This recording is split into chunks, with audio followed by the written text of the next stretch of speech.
Hello everyone, welcome to Victoria Marchant Knits on YouTube. I'm so glad you found me here. Today I'd love to tell you a little bit about one of my shawl patterns, Nadir. Now I designed Nadir to be the kind of thing that you can reach for when you desperately need to be knitting but your brain won't let you make decisions or do anything complicated basically.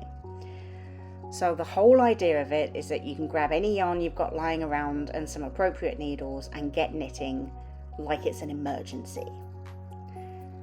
However, with that kind of flexibility, it can be a little bit difficult to predict exactly what size shawl you're going to end up with.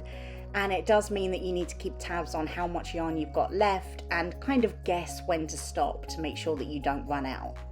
And neither of those things are, for me, what I want when I'm in that kind of headspace. I want an absolute certainty. I want to know that I'm going to be happy when I'm finished.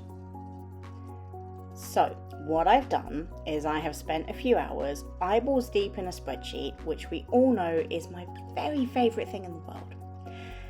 And I have created a tool that will take some basic information about your yarn and it will tell you when to stop knitting. It will tell you how many repeats to do of the ribbing and garter sections. And here's the best bit.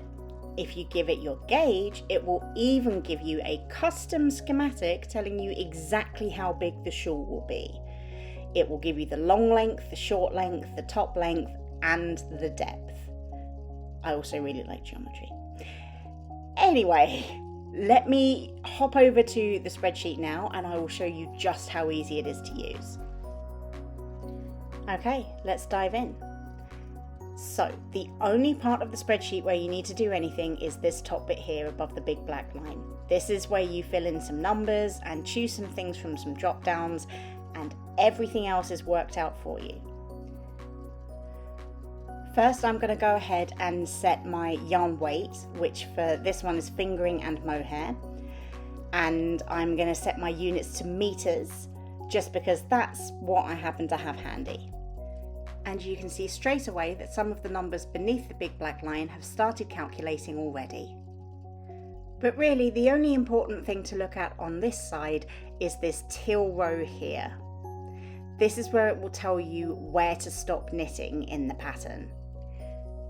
Beneath the till row, we've got some notes. One of them just says that the calculator is pretty conservative, and what I mean by that is that you're highly unlikely to run out of yarn before reaching the stopping point. That's the big till row. The other thing says that if you're holding yarn double, like I am, then you will need to do a little bit of calculation before you can use this spreadsheet. I'm sorry, I couldn't make it do everything. However, I have already made a web tool that will calculate the yarn weight for you. So there's a link to it in the spreadsheet and the website has instructions on it step by step. It's really easy. You just put a couple of numbers off the ball band into the web page and it spits you out a number just like that. So I'm going to pop that number into the spreadsheet rather than the ones on the ball band. If you're holding yarn single, all the numbers you need for this other than your gauge should be on the ball band of whatever yarn you're using. Now you can see that as we're putting numbers in above the big black line, some of the numbers below the big black line are changing. That's fine, we don't need to look at those. What we do need to do is tell the spreadsheet how much yarn we've got. Now, I tend to weigh yarn to work out how much I've got, but I know not everyone does that. So the spreadsheet will let you put in either meters, yards, or grams. Doesn't matter, take your pick. So with just those few bits of information about what yarn you've got and how much of it you've got, the spreadsheet can tell you to finish, in my case, after the 10th garter section.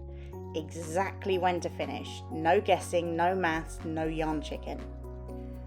Now that's pretty cool on its own, but there's one last thing the spreadsheet can do for you, and that is it can take your gauge and factor that into all of its calculations to tell you exactly how big your shawl is going to be.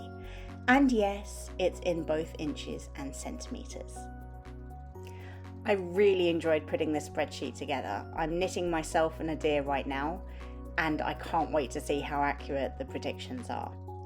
I hope it will take some of the mental load off for you when you knit your Nadir.